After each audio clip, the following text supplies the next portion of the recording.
variation of bread that I make that my family really loves, especially for breakfast, is cinnamon bread. And I got this idea from my friend Mary, and what she does, and she taught me how to do this, so what you do is you press the dough down to where it looks somewhat like, you know, a rectangle. Then you're going to use your rolling pin, and you're going to roll it out to where it's very, very flat. And you kind of want to maintain the rectangle shape, and you still want to get it. And a couple of reasons you're going to do this is you're going to roll it. And so you want it as flat as you can because you want to get out all of those air bubbles that bread dough has in it because it's still going to rise.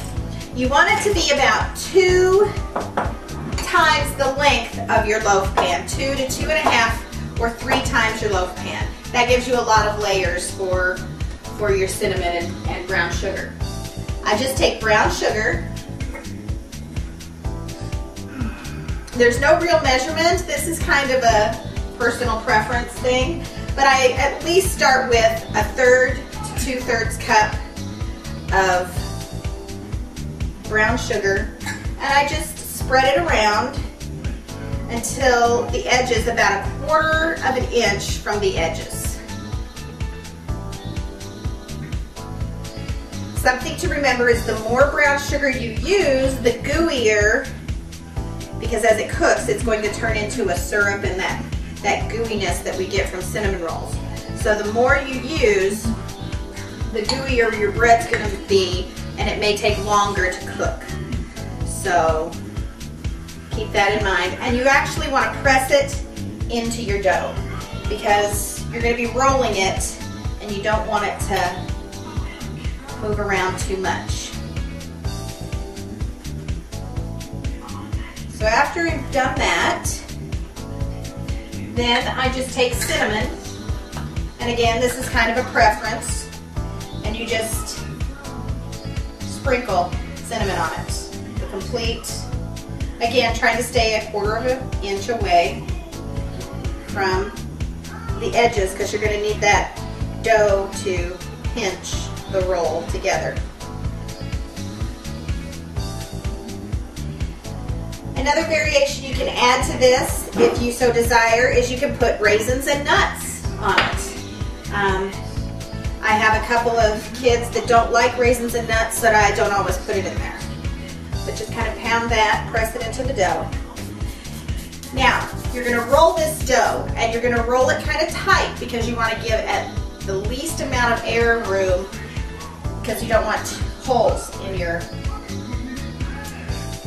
dough. So you're going to roll it and kind of pull it tight. Roll it, pull it tight. So you're going to want to make sure that you're not feeling any air in this. And as you roll it, it does get a little long, but don't worry because it fits into the loaf pan just fine. So you roll it up, and you want to pinch the dough together, and then you're going to close. You're going to bring the dough around here, and you're going to pinch that end together. So you're going to close that end together, just like that. Now this is your bottom, so you're going to want to kind of, and it's a tight squeeze, but it's still going to rise.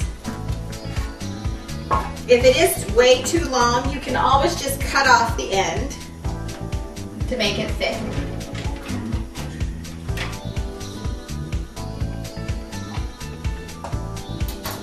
Go ahead and pinch that closed.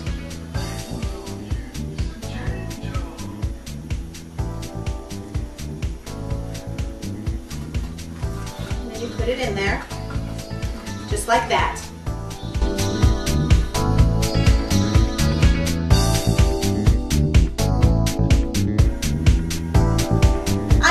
Love baking bread. It's part of my weekly routine. I also enjoy when the kids smell the aroma throughout the house and come and ask if they can have a slice. I hope that not only am I giving my family a healthy food, but I'm also creating great memories. as you can see, one simple recipe, 4 different types of bread. This is Kelly Stockford, your Savvy Redhead. I urge you to get brave and take the plunge and come on over to the Savvy side of life.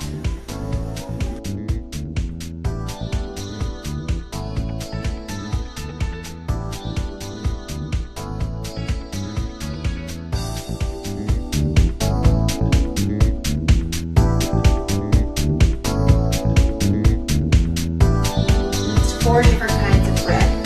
This is Kelly Stockford, your Savvy Redhead. Okay. Okay.